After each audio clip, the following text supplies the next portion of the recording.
Welcome to 74 Escapes new podcast series Breaking Bread with Vera Loulou. I'm Vera, and I will take you on a gastronomic journey to explore food as an expression of cultural identity. I'll be hosting chefs and industry professionals from all over the world to discuss everything about this art form that really nourishes our souls.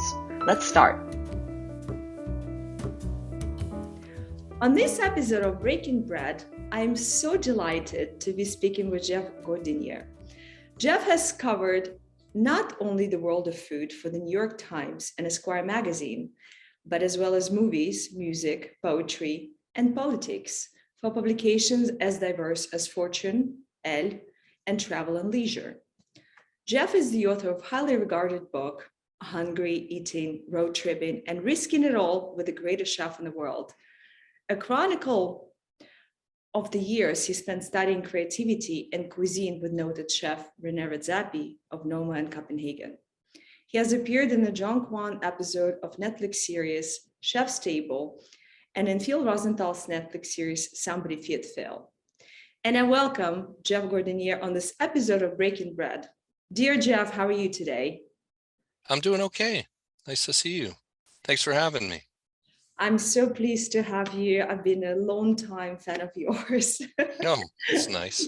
It's an interesting morning here because I was just reading the list of semi-finalists for the James Beard Awards here in the States, and it's a good list.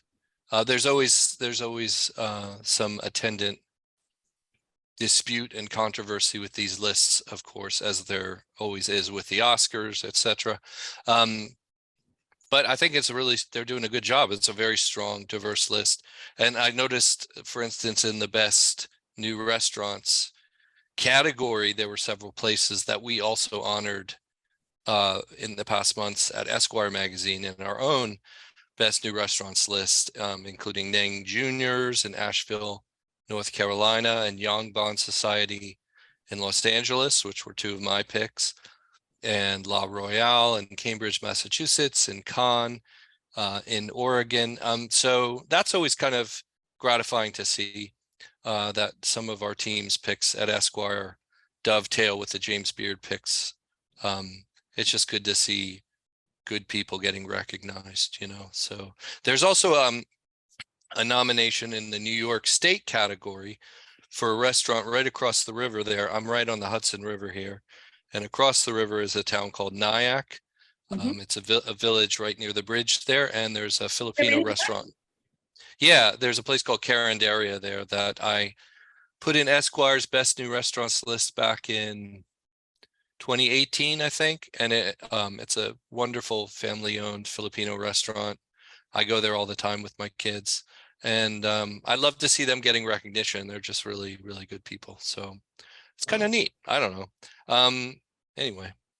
One of my dear friends, he's Filipino and he's now back in Philippines, but he was really widely recognized in Paris. So he grew up in Paris and he had a restaurant there. Now he's back in Philippines. So it's a wonderful thing. I can't wait to visit the restaurant.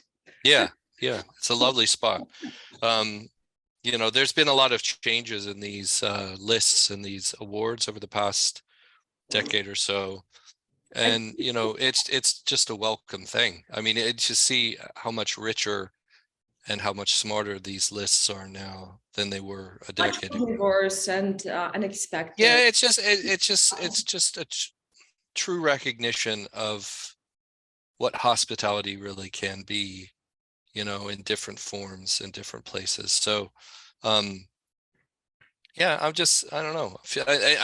I'm not necessarily an optimist by nature, but but I think I was kind of chuffed to see this particular James Beard lineup. So very excited. I can't wait to hear about it and find out. I'll be on the lookout. Cool. So you're in Paris, right? No, I'm actually in New York. Why did I think you were in Paris? Well, because I was in Paris, I got back and unfortunately back to reality. But Oh, okay. I'm sorry. I was confused about that. So, and okay. So you're in New York. Okay. Well, yeah, you can drive up to Nyack, or there's not a train on that side of the river. There's a train on this side.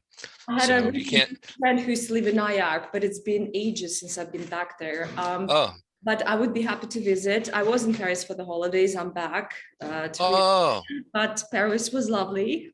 yeah, I'm sure. My daughter was just in Paris for the past semester of her college, her junior year, and now she's in Greece. So she's having quite a year. Um, It was just wonderful. I spent all my summers in Greece growing up as a child. And no way. yes, Oh, yes, yes.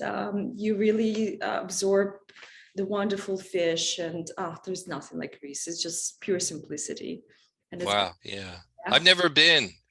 I've Oh, never been to Greece. No, it's my wife's favorite place in the world, or one of them. And it's just she's so obs simple and yeah. wonderful. And for Everybody I talk to who goes to Greece says basically you kind of eat the same thing every day. it basically is. It's But grilled fish, and I've been on every right. island possible, fancy or not. There's been an island where it's been maybe 100 people, and it's Yeah. just whether you sail on a big yacht or a tiny little fishing boat where you're in a storm and you think you're gonna die. It's but you never know with Greece because I think everybody's been on fantastic luxury boats, but when you really do it on a tiny little sailing boat that's probably the size of my couch here, but you told that you're going to get to the next island in the next couple of hours, and then there is a storm which is unpredicted, and you end up being trapped in the storm for something like 20 hours plus, and you can't leave the island. Once you arrive to an island for the next 4 days, you make the best of it, and yeah, you eat potatoes and goldfish and Greek salad. That's just what Yeah. you Yeah, my friend George McCallman was telling me that when he went to Greece, he fully understood the wisdom of the Mediterranean diet. Like after a week, he felt so good physically, you know. nothing like it. Um, I could live on yeah, grilled fish. That's what I do. Grilled fish, potatoes, yeah. spinach, Mediterranean salad. But what I really want to know is, someone with such diverse interests, from film to music to Mm. politics, when did your interest in food come about? Oh, well, I had the good fortune to grow up in Southern California. Um, Where exactly? sometime in the oh well, Pasadena near Los Angeles. Sometime in the New York area in my super young years. But and when I was a teenager, I was blessed to be able to read Ruth Reichel and Jonathan Gold writing about restaurants and food culture in Los Angeles at that time. They were just starting to make an impact. Ruth had not come to New York and worked at Gourmet in the New York Times yet. She worked for the Los Angeles Times. And Jonathan Gold was writing about music and food. And I just thought these writers were extraordinary. And it's difficult sometimes for people in 2023 to remember, but there was a time before Google and there was a time before Instagram. And at 16, 17, I mean, I didn't have necessarily the wherewithal to know about restaurants in other parts of the city other than word of mouth and print media. So a friend might tell me about a Thai restaurant or something, but until I read about the place through Ruth or Jonathan or other writers, sometimes that was the first time I became acquainted with that restaurant. And it just it was sort of consciousness shifting to realize that I happened to be in this wonderland of food in Los Angeles. That right up the hill from where we lived was incredible Armenian food. And if you went, Version. yeah, Persian, incredible taco trucks in Highland Park. And it fills me with sadness to say this because there was just a mass shooting in Monterey Park, but Monterey Park was very, very close to where I grew up. And it's a beautiful community. It's a beautiful, beautiful community. And we would go there for Chinese food, etc. It just, any mass shooting, it's just incomprehensible and heartbreaking when it's at a place that And it's from. difficult to write about food when there's been such an event. You can't boast about restaurants when it's Well, yeah, I mean that's not even on the radar. It's just but that I basically I grew up in the San Gabriel Valley. Pasadena is part of that. And if you know San Gabriel Valley, it's some of the best Asian food in America. absolutely Korean. So yeah, so I mean, and some of the best Mexican food. And I mean, it's just it's an extraordinary place. So my friend Rich and I basically were on an endless tasting tour of the city, the area we grew up in, and learning through that. In fact, my friend Rich wound up being a chef for a while. He was a chef in Los Angeles and in Paris, and endured quite a bit of tedium and torment, I must say. Bad behavior being something we know about from, so he ended up leaving restaurants and going to business school and going in a different direction. But so I mean, we were just kind of like teen food obsessives. And anyway, I'm sorry, I'm a rambler, but so it didn't cross my mind at that point that even though I read Jonathan and Ruth and other incredible writers, I mean, it didn't really cross my mind that A. Gill is funny. I don't think I knew about his work at that time. Let's say Jill, but I know it's Gil, but it's Oh yeah. I think it's saying your last name. I can't help it. You told me, but I have to put an accent and a G and a J. Yeah, the Gordinier. Yeah, I didn't really try to be a food writer. I mean, it was not necessarily my aspiration early on. I just wanted to write about culture and creative people. Basically, creative people intrigue me, always have. The way in which their work can transform us, help us see the world in a different way. So I originally mostly wrote about music and movies. You're a big fan of Bob Dylan.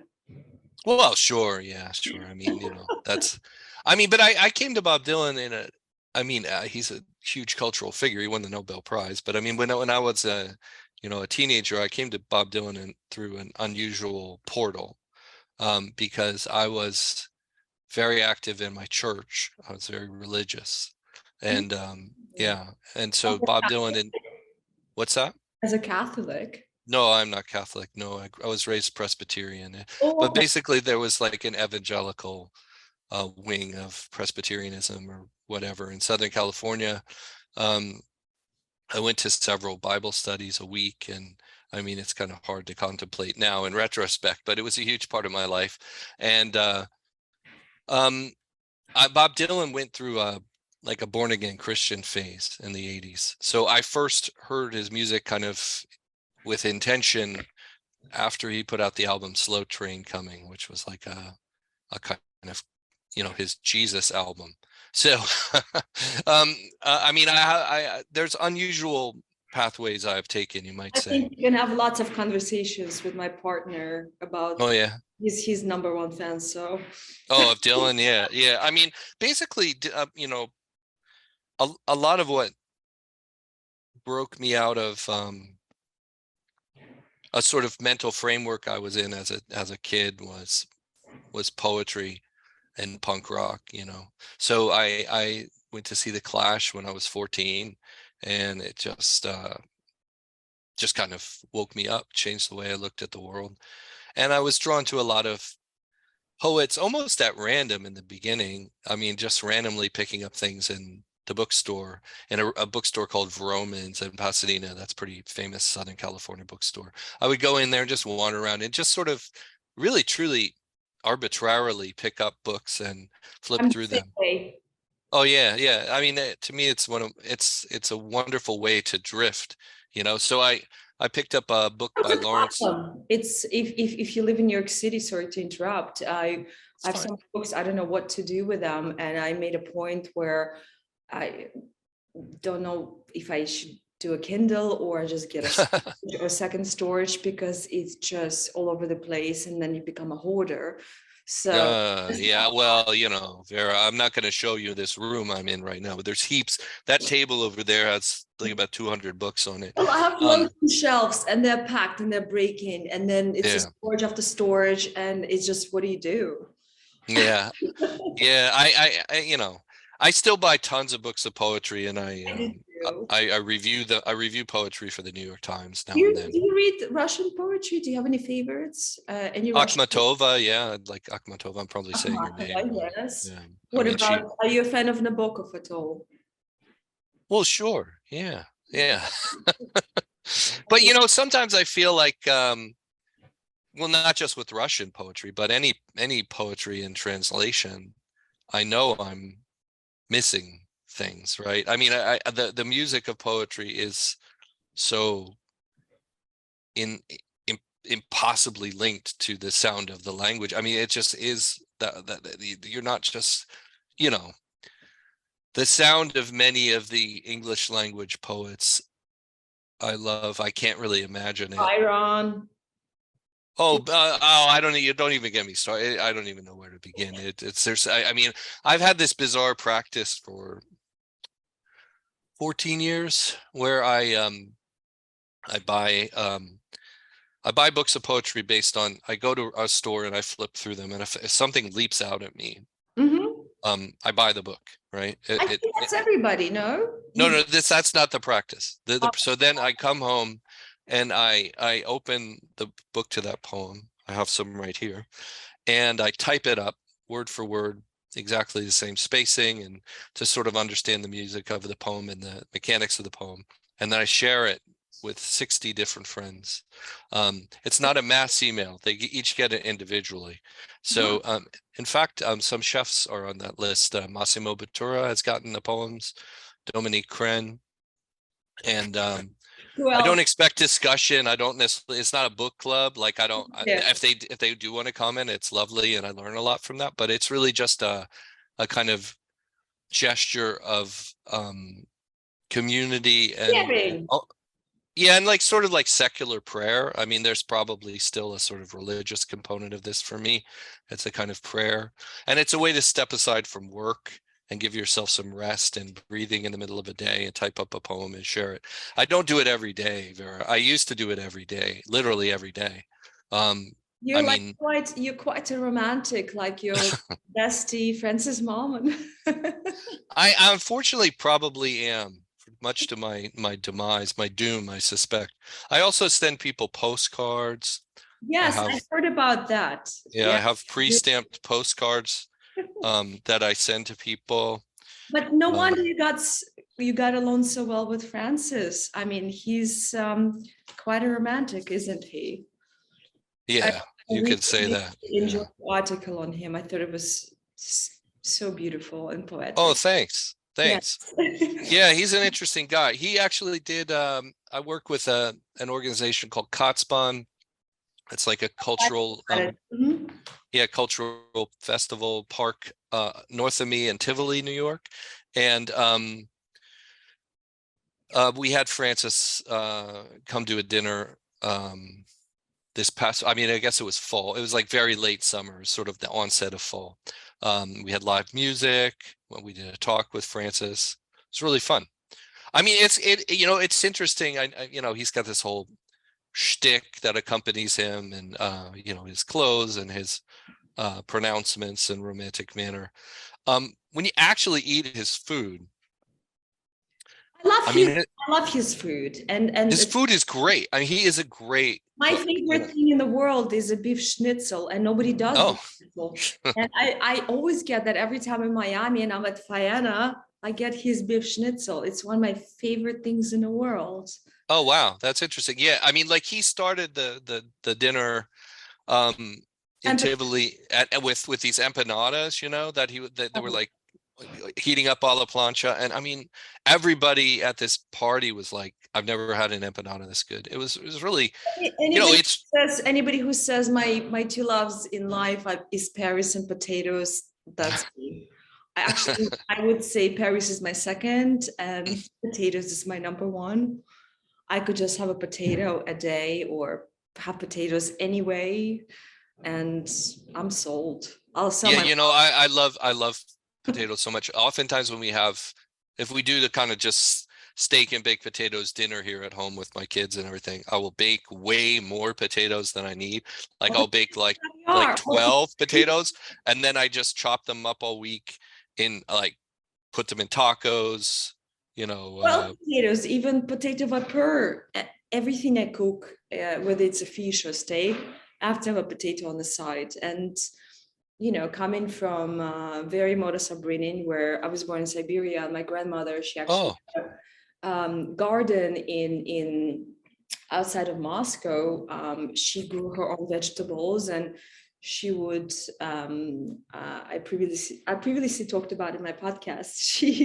It was a huge property and there was no irrigation system, nothing. She built her own wooden cottage where she would take a rest during the in between of watering the plants and potatoes.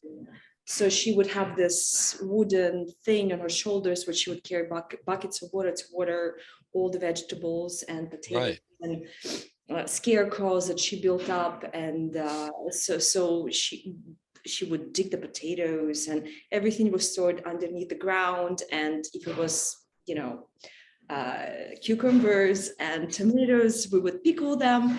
And whatever was left, the temperatures were allowing for it to be underground and stored underneath the ground. So you would have just potatoes in baskets, and you have potatoes for the whole year. So as a child of World War II, that's all they ate. She said we didn't even have bread. All we had was potatoes. But up until she died, her favorite meal was potatoes. And and I think every Russian, it's like not to make a correlation, but Italians love their pasta. You grew up with it.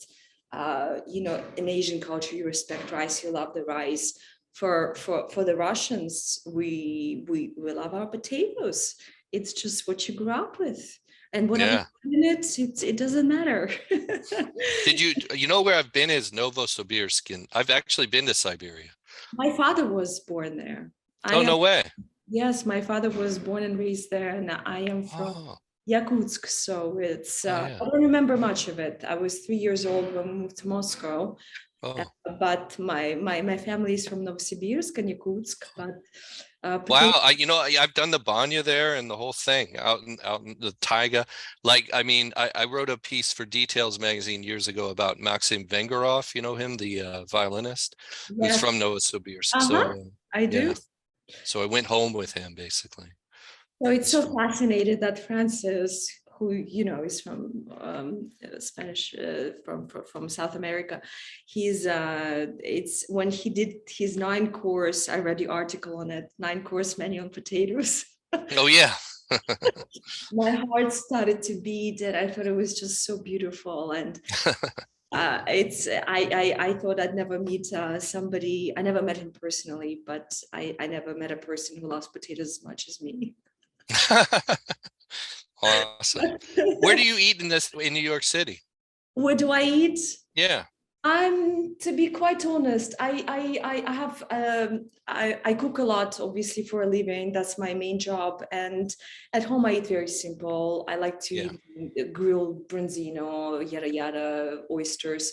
But Ignacio Matos is one of my favorites. Of course, we've done with him. I like pure food, although I must say one of my favorites is Aska as well. Frederick is unbelievable. Interesting. I'm a big fan of Cesar from Chef's Table at Brooklyn Fair. Oh, wow. Okay, interesting. Wow, this is very interesting. Well, I think Ignacio is is the man.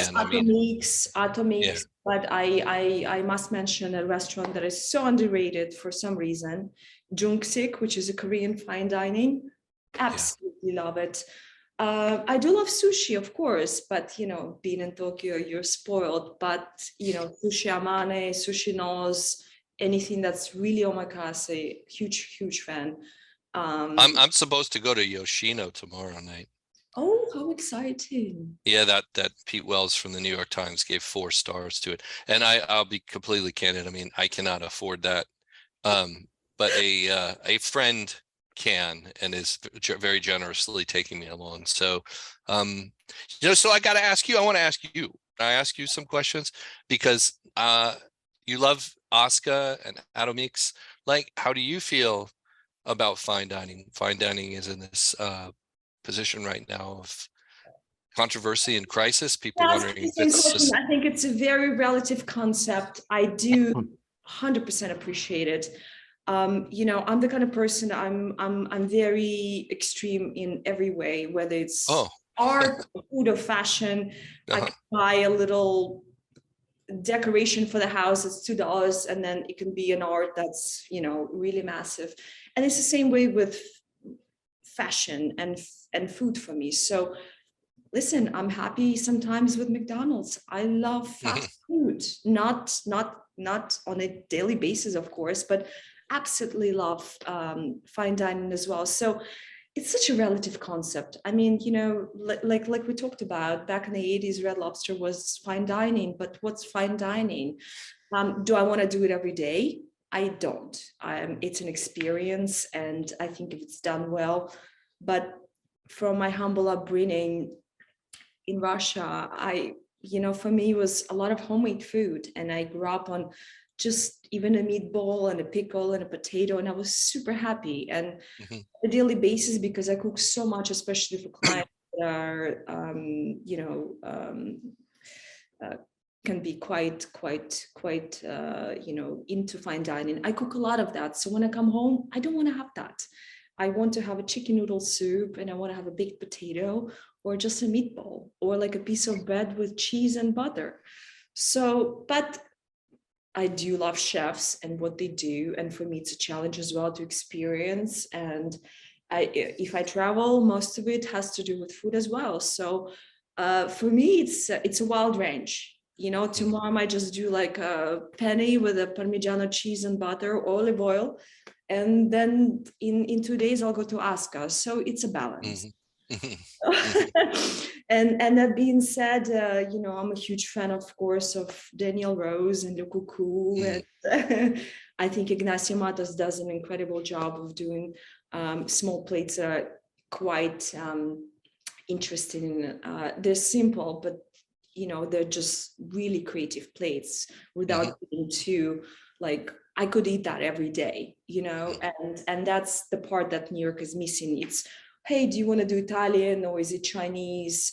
I feel like European scene has a lot more to give, where it's a bit more creative, where you have to decide what kind of cuisine I'm having, where I can have a little bit of everything, But I love it all. So honestly, it could be Chinese, it could be cheap Chinese, or I can go to Shanli, or I can go to Estella tomorrow, and it could be Asuka once every couple months, or Chef's Table Brooklyn Fair, and I could really do a really nice omakase once a month.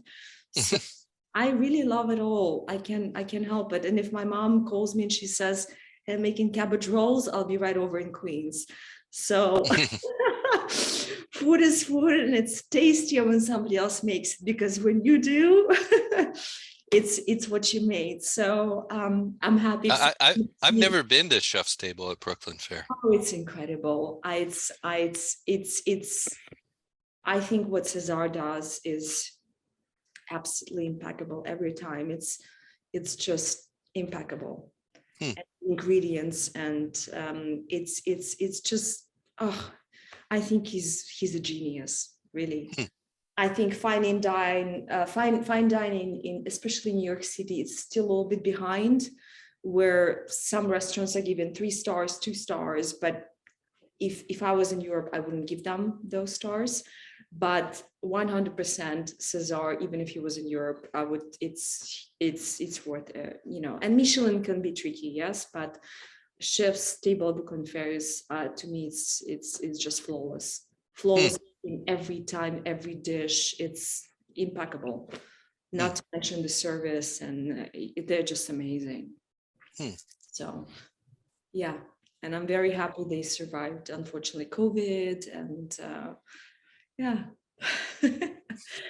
But like I said, yeah, I'm a huge fan of Ignacio as well. I know we talked about. Yeah, Ignacio's it's so distinctive what Yeah. he does, and it's kind of hard to put a finger on it.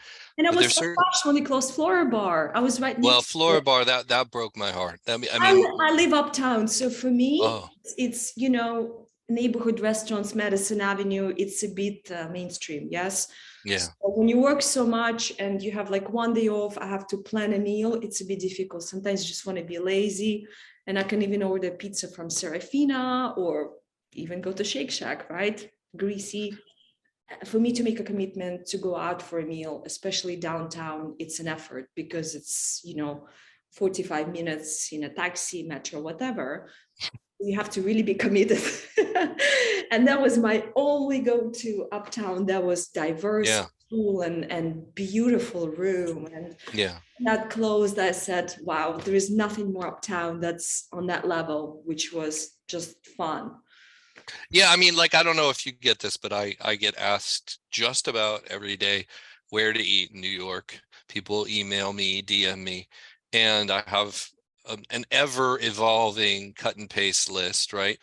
But usually they say, no, no, no, I want to eat, in Midtown, or they say I want to eat in the Upper East Side because that's where my hotel is or something, and I'm like, just go downtown, please, like, or go uptown, but just like I have recommendations in all these different neighborhoods, but not really Upper East Side. I mean, Yep. and it used to be Flora Bar. I'd say, well, Flora Bar, is just extraordinary. And the room. But Oh, the room, yeah, but yeah, that was kind of a crusher. My wife and I were really smitten with that place. I mean, they had a great tuxedo #2 cocktail. They had a I know about this. You mentioned it was one of your favorite things. Yeah, it was probably my favorite cocktail. I mean, there's different ones. I had this wonderful martini at the Progress in San Francisco that I still remember that had, like, droplets of olive oil floating on top. But I'll be, honestly, I don't drink anymore. So Ooh, yeah, I haven't really. mocktails for you. What's that? Mocktails for you. No, I don't like mocktails for the most part. I mean, they're not bitter enough. I have a very bitter heart, and no, it's not. I mean, I don't care if it's a podcast. It's not like an AA thing or something like that. It really is like I'm 56, and I found that drinking was becoming more of a negative than a positive in my life. It just affects my sleep, my Mhm. skin, my mood, my weight. It just sort of was dragging me down, and this became acutely noticeable in the beginning of the pandemic, like spring of 2020. I was stuck at home after traveling pretty much almost nonstop for 30 years. As a journalist, I was stuck at home, and making myself a Negroni and have half a bottle of wine. And I was like, I don't You think this did. is sustainable, and I don't think this is good for me. And I have toddler twins who wake up at 5:36 every morning and usually wake up with great hostility, like jump on me and elbow me. And I was like, this is not going to work. So I've actually had periods of my life where I didn't drink, and I always feel better. There's more clarity, there's deeper sleep. Um, Now, I will say, like, if you look at the recent Esquire Best New Restaurants list that I helped I did look at it. choose, Mhm. yeah, I chose and wrote about our cocktail guru of the year, Colleen Hughes, and I went to Supperland in Charlotte, North Carolina, which is one of the restaurants she works at, and I had her cocktails. I mean, I'm not like a Puritan about it. When I'm doing work for Esquire that involves sampling the cocktails or the wine, I will have a sip, and I'm not, you know, an extremist like that. And so usually there's this bandwidth of time in which I'm kind of occasionally drinking as research to do my job, but otherwise don't. I never drink at home, and if I'm going to a restaurant where I'm not considering it for Esquire, I don't drink at all. In fact, I recently went to Le Bernardin. Again, a friend brought me along, and I was with another friend of a friend of his who's a major figure in the wine world, and was ordering all sorts of extraordinary wines. And I mean, it was rough there for a second, because I was like, damn, I really I have a feeling I'm missing out on some real highlights here. But when I woke up the next day, I was glad I stuck to my guns, because I just felt better. Um, I have there A. Gill didn't drink. He was actually recovering poured in alcoholic. Le Bernardin. I think Eric is fantastic. Sue me if I say so. Is it worth 3 stars in my opinion? Not, I don't think so. Maybe Wow. US in general, yes. I think he's fantastic chef, is pristine ingredients, but I have a hard time finding it a 3-star restaurant, if you ask me. Wow. You mean 3 Michelin stars? Because Le Bernardin has 3 Michelin stars and 4 New York Times stars. Correct. And I believe it's the only New York. It's that the only. concept, and I will never change it. And Yeah. he can be mad all he wants, and I think he's a chef. But I just, to me, it's a 2 1-star anywhere in Europe. So Interesting. yeah, I had great That's meals. okay. Yeah, and I think it's great, but I find it a little bit. It's like in something, but I do love it. I mean, I enjoy it. Yes, every time I go, I haven't been in a while. But I think I've started to, and especially when you're in Europe and when you're in Paris, it's such a different quality of food. And even if you go to a brasserie and you get the plateau de mer, there is nothing like it here. You get Scottish langoustines, you get the oysters from Normandy. It's it's such a different quality of food in itself. Even if it's a simple soul, it's I think as much as New York is diverse, because you can have fantastic Japanese and Italian and old school Italian and American Italian and whatever that is, and good Chinese, and you have Shanli. It's diversity, but the country is still a bit behind versus Japan versus Europe versus it's still, I think we have a lot to learn, and I think it's people's mentality, to be quite honest. When I what's weird for me is when I go to a city where the food culture is somewhat monochromatic. Like I had a day once in Bologna, as obviously it's a great privilege to be in Bologna, and the food there is extraordinary. But it's also, for a Los Angeles boy, it's weird because it's basically just the food of Bologna everywhere. Every restaurant has the same dishes, and there's like might be tiny wrinkles of difference, but like basically the same pastas, the same tortellini and brodo. And I mean, I grew up with. When in Rome, do as Romans. It's how. Yeah, but I can't imagine living there. Like I would be completely bored. But you know what I find, New York aside, to me the most incredible food destination is Japan, because Japanese, they will take every culture they can possibly think of and perfect it. It's not like you can go to Italy and have the most amazing Japanese. You can have okay Japanese. You can go to any other country in the world and have their local food, because when I travel, I like to eat local. But Japan, in my opinion, is the only country that can take every cuisine you can possibly think of, even pizza, Italian food, or Russian food, or whatever that is, and perfect it to the max. I've had better French food in Japan and better Japanese. I mean, we're in Japan, but they do everything to they will take everything and perfect it to such a level that you're just stunned. I've had better pastries in Japan than I did in France. Oh, sure. Yeah.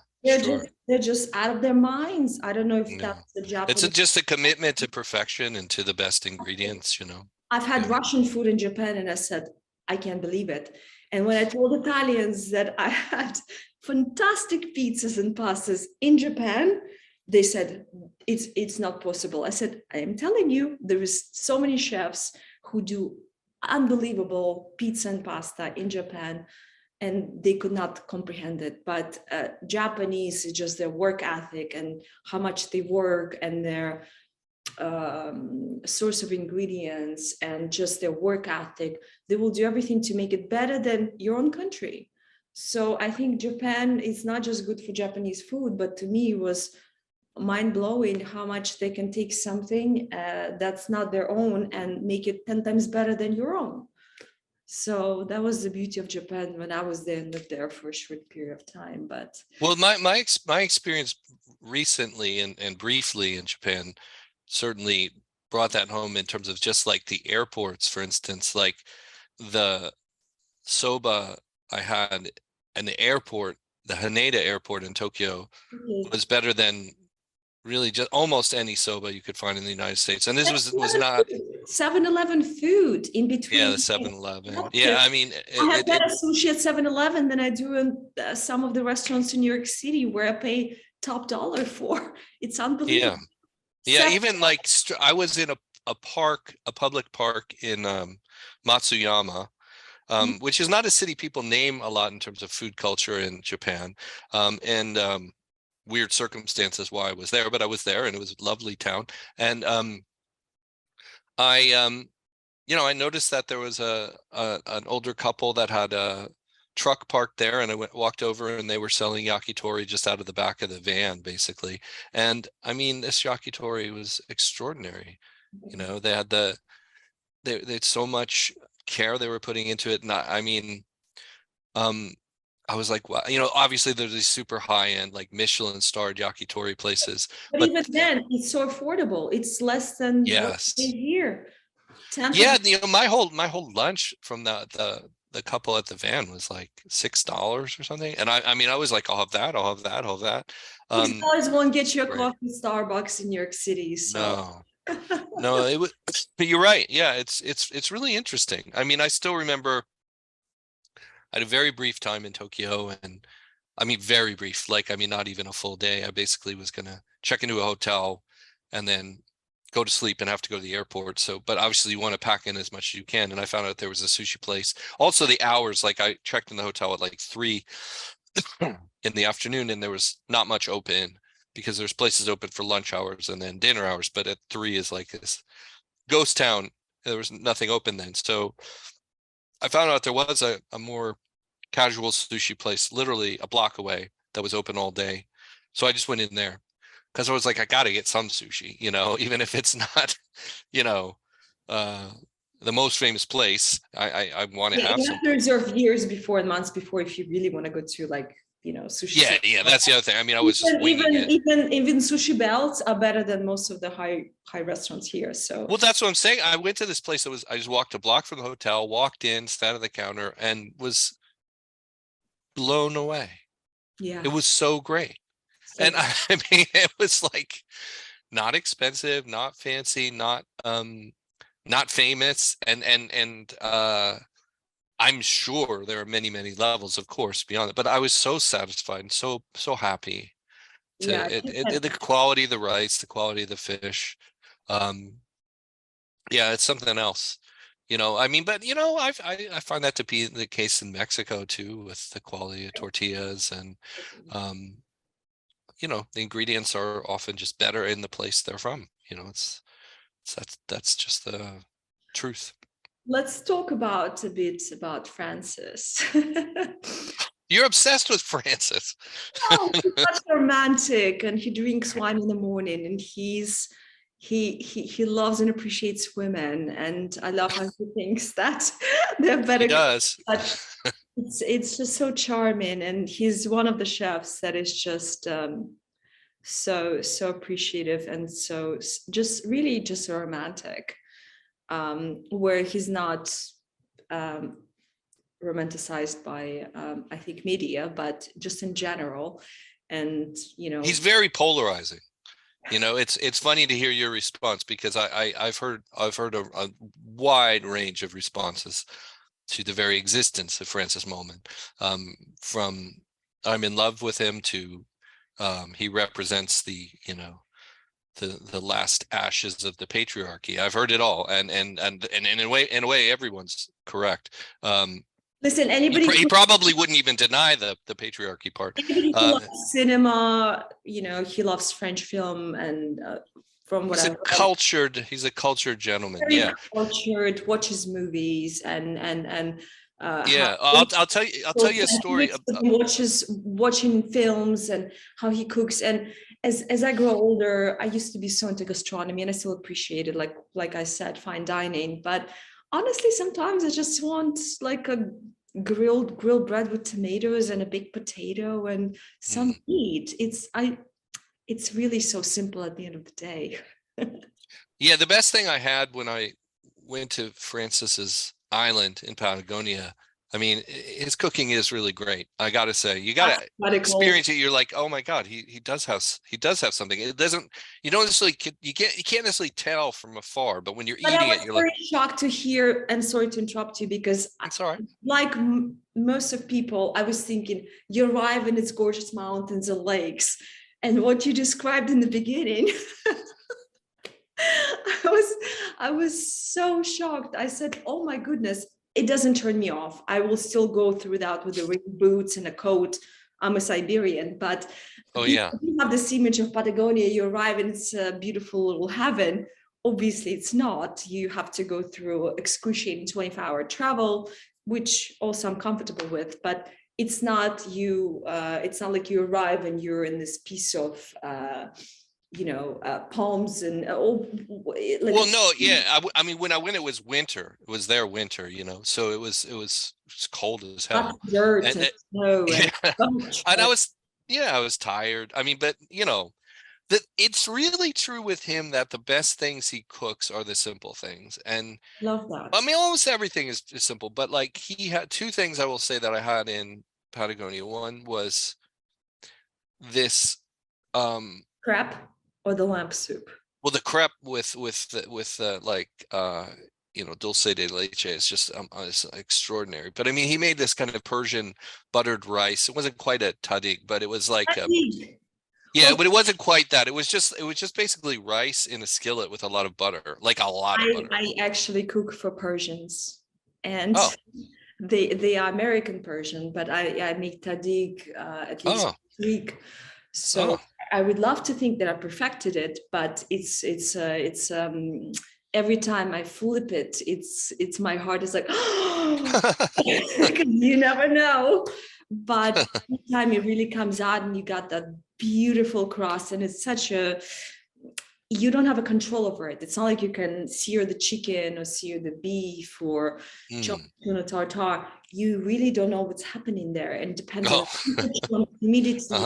So every time I'm thinking it's going to be great, and then you flip it, it's just a bit darker, or it's a little bit not dark enough, so it's always like my heart is, it's almost like as if I'm doing a brain surgery. My heart is beating, and every time I flip, it's a 50-50. So when tadig comes out perfect, it's nice. The stress of my entire day, because if I know if I'm cooking tadig that day, I'm having heart palpitations like crazy, and if it comes out great, I know I've done well for the day. It's a beautiful thing. It's a beautiful dish. I mean, we've got a grandpa who's 97 years old, and he's a Persian, so him judging me, and I'm there just sweating and all day. If I know I have to make tadig, I can't even sleep the night before. Really? Wow, I'm sorry I brought it up. I didn't mean to upset you. That's why I cannot watch The Bear, because I watched a couple episodes and it gives me anxiety. So after coming home from work, that's the last thing I want to watch. Yeah, almost all the chefs I know have said that they think that The Bear is very true to life, but it's triggering and it's almost upsetting. I mean, I really think The Bear is like Breaking Bad or The Wire. I think it's one of the great. But if you're in the industry, I come home, I want to watch Curb Your Enthusiasm and laugh. And Bear is great, but maybe I want to do it like on my vacation, where it doesn't take me back to my job where I have anxiety. Oh yeah. But yeah. Fabulous show. Yes, it's great. But back to Francis. Oh, back to Francis. Here we go. Yeah, I mean, he also did this thing where he just basically dumped a bunch of tomatoes on the plancha and let them burn like What they were about just scorched. potatoes? What's that? What about potatoes? Oh, he does all different things with potatoes. There's so much versatility to potatoes. So he does all sorts of different variations. I mean, the way he and I first interacted was interesting because I went to Miami to research to check out bars basically for Esquire's annual best bars list. And I was near the Faena Hotel and like, I went to Los Fuegos, his restaurant there, and Francis was there. Mhm. And we talked. And he was like, I don't want to talk to you. I find men boring. And he's like, I don't want to talk about food. I was okay. We don't have to talk about food. He finds conversations about food culture tedious, and he seemed to find me tedious. Certainly not the first person to feel that way. And but then I brought up, I think almost accidentally, I brought up poetry. And my, ongoing poetry practice and the fact that I write about poetry. And he's like, oh, tell me more. Who do you like to read? And then we had basically the whole meal, we had this conversation about different poets. This sounds so pretentious, I know. But, it's genuine. It's a genuine passion of his, and it's a genuine passion of mine. It's in some ways my form of worship, and so, near the end of this conversation, he's like, you should come to the island. And I was like, come to the island? What? That's how you ended up there. Yeah, I mean, he was just kind of he was like, I'd passed muster. I'd passed the test somehow because of, like, I knew about Yehuda Amichai and other poets. And so he was like, I was, culturally, I'd passed some sort of like, litmus test. Yeah. And so I don't know. I asked my editors at Esquire, should I go? And they're like, yeah, go. Like, right. So it was kind of random. But he is interested in poetry, film, music, and if you have an interest in those things, then he loves to talk about it. I mean, he will engage with. He doesn't necessarily want to sit around and talk about food. It's what's that? I'm sorry. What does he listen to? What's his music interest? Oh, he likes a lot of the 60s hippie stuff, basically, like Laurel Canyon stuff. Crosby, Stills and Nash. He loves Crosby, Stills and Nash. He loves Neil Young, Joni Mitchell. Like European stuff. Serge Gainsbourg, didn't you mention that? He probably likes Serge, who doesn't? But I mean, he mostly, he had a period where he lived in California, Francis. He actually got independence from his parents at a young age and traveled. Yeah, I mean, I haven't reread my story in years, so I don't know. You know more about it than I do. But he moved to California and traveled up and down the coast. I think he lived in Santa Barbara for a while, and he was just sort of enamored by the freedom of, the sort of folk singer scene. And he plays guitar, he sings. Actually, when he did this dinner in the Hudson Valley here last fall, we had live music from a band called Milton. That's a lovely band, and they can play just about anything, but they know a lot of those songs. And at some point, Francis just joined them on guitar and sang with them. And so, yeah, he's unusual in that way. He wants to hear what you're passionate about with culture. I absolutely love that. Yeah, I can tell. He's interesting. I talk to him now and then. He's curmudgeonly. He doesn't mind an argument too. Yeah, he's an interesting person. So, but where I really would love to go to some of the other. I mean, I've only been to Argentina in South America, which I'm sort of embarrassed about. Like, I'd love to go to Uruguay, Colombia, all over the world, but unfortunately not so much in South America. But Yeah, and did a podcast with Virgilio, but I have so many Oh things yeah. more, but life is so, it's I'm still young, but there's so many things to see and experience, and Indeed. I've Yeah, lived, I've been all over, Europe and Asia and Africa as well. So there's still so many destinations, but yeah, life is also, you have to, there's so many things to see. You can't. It's a big. yeah. You know who I saw just a few days ago was Mikhail Baryshnikov, because I have some friends who work with the Baryshnikov Arts Center. Really? Yeah, here in the city. And so in fact, Kotzebue up in the Hudson Valley has sort of an affiliation with Baryshnikov Arts Center. So I was talking with Misha. I know this is name dropping, but it was pretty exciting. I mean, it's pretty exciting to talk. I mean, he's one of the great cultural figures of our time, and a How do you lovely feel about, person. how do you feel about Russian food? Well, I was going to say this is like he loves goat. He loves eating goat meat. And in fact, I've had a couple of conversations with Misha about I mean, it's a big part of Indian culture as well. well, yeah, that's right. Yeah. I get the sense that he likes robust food, and not necessarily simple, but like robust flavors and earthy, you know. Um, yeah, fascinating. Fascinating. It's always I'm gonna sound terrible. This is the worst. I mean, I don't blame your audience for being like he's a name dropping jerk. But at this same event on Monday night, I happened to speak for the first time ever with Patti Smith, who's a famous Yes.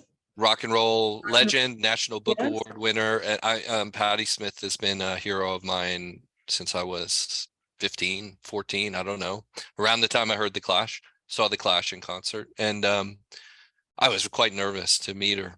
But it's interesting because she and I mostly talked about sardines. Oh, I love sardines. Yeah, My sorry. motto is I don't trust anybody who doesn't like sardines. Well, yeah, We cannot be friends if you don't like sardines. well, it leaves out a lot of people. I mean, but But that's why I don't have a lot of friends. no, I'm sorry. Yeah, neither do I. Maybe that explains it. But she apparently has this, the Brisling sardines, the smaller ones that I think are better. Yeah, I that's mean, good. that's the stuff. So she Spanish makes. ones too. Oh yeah. Well, you sound like a real connoisseur, real expert. Apparently, Patty makes a sandwich like every day where she toasts some oat bread. My lunch every day. I You will should tell you a talk. really funny story. So I went back to Lisbon, which is one of my favorite cities other than Paris, obviously. And, it just got so busy. We were shopping and drinking and eating and seeing friends after COVID, of course.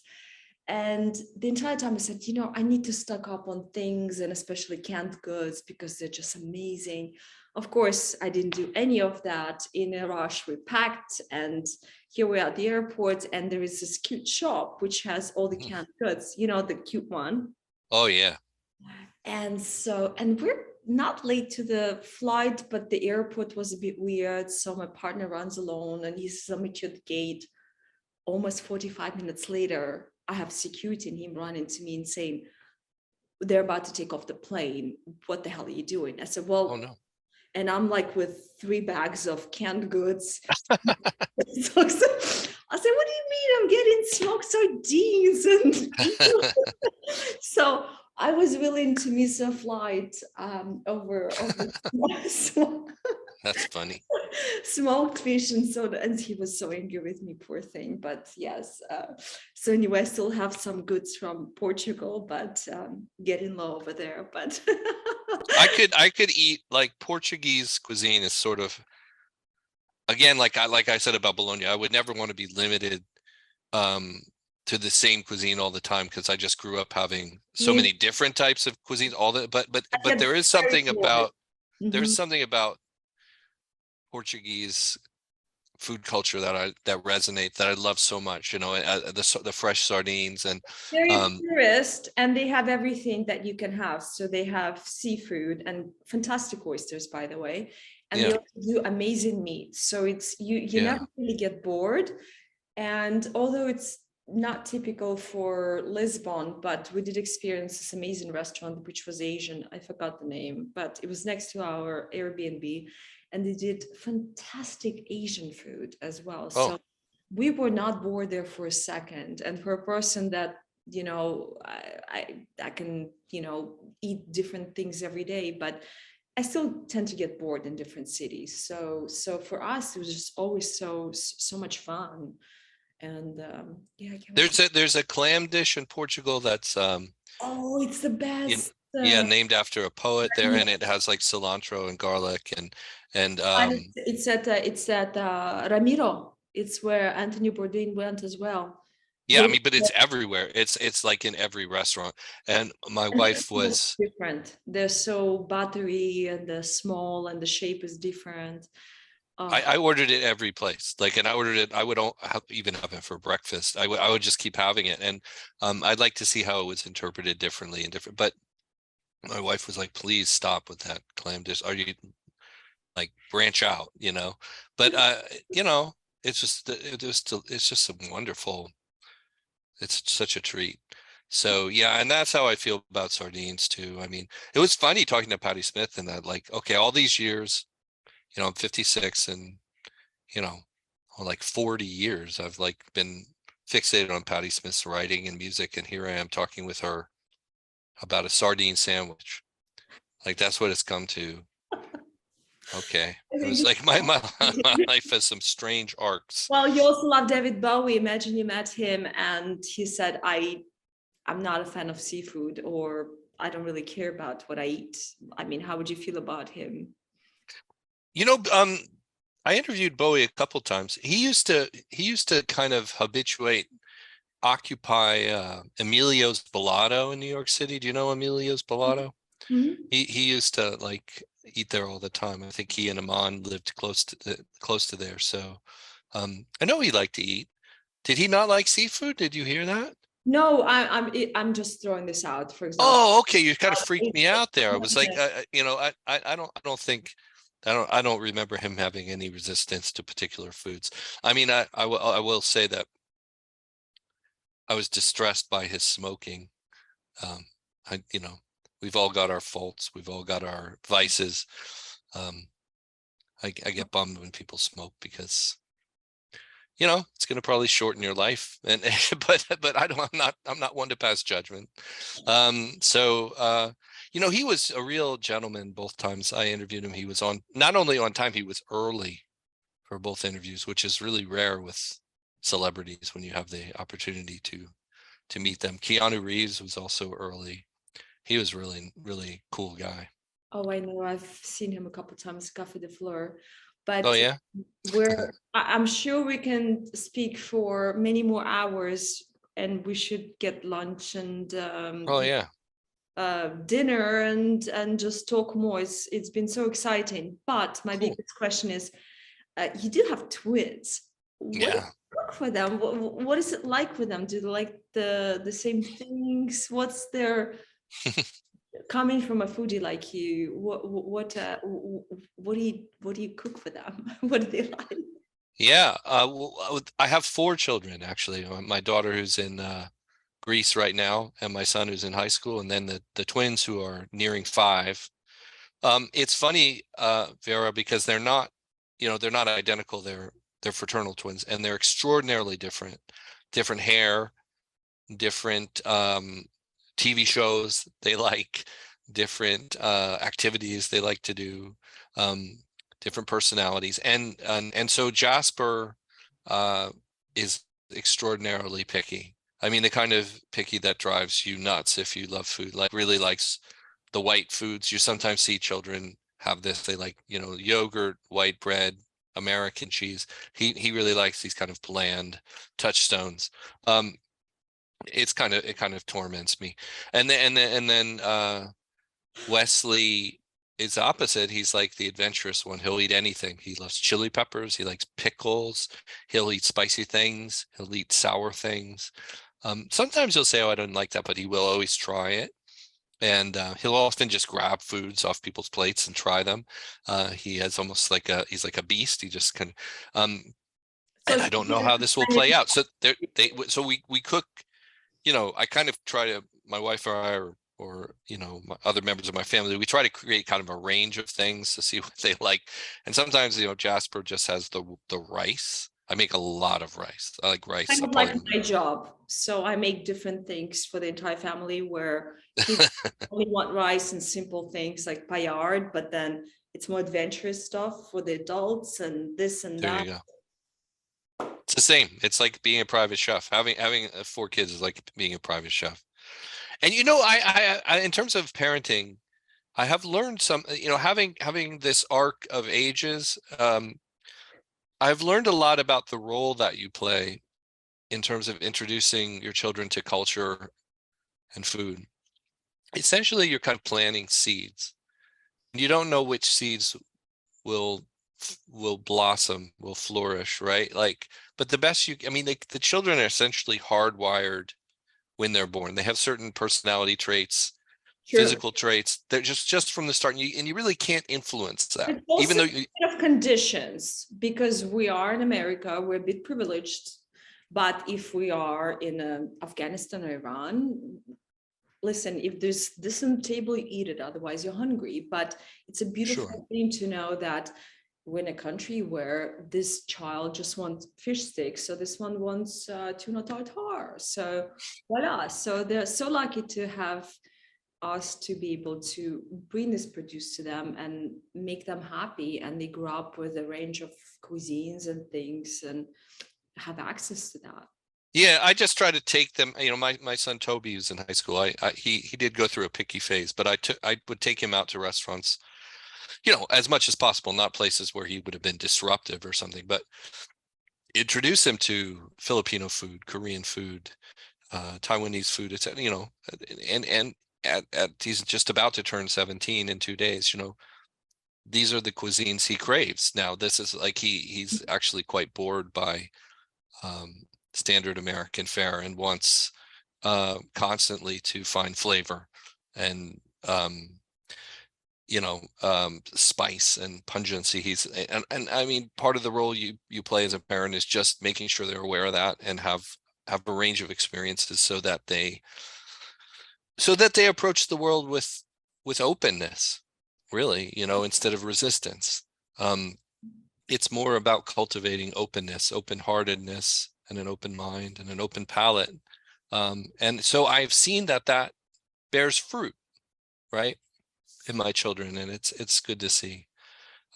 So I have a feeling that Jasper someday will loosen his grip on American cheese. I hope. Well, Jeff, it's been such a pleasure chatting with you. Really can't wait to share Negroni and get a couple of bites in some of our favorite restaurants, whatever you choose. And thank you on being for being on this wonderful podcast. It's been such a pleasure. And you're the first journalist, so it's been really, really, really fascinating for me. Cool. Vera, it's nice talking to you. Thank you so much for your time. Okay. Have a good day and good week and a good year and all that stuff. And we'll be in touch. Cool. Okay.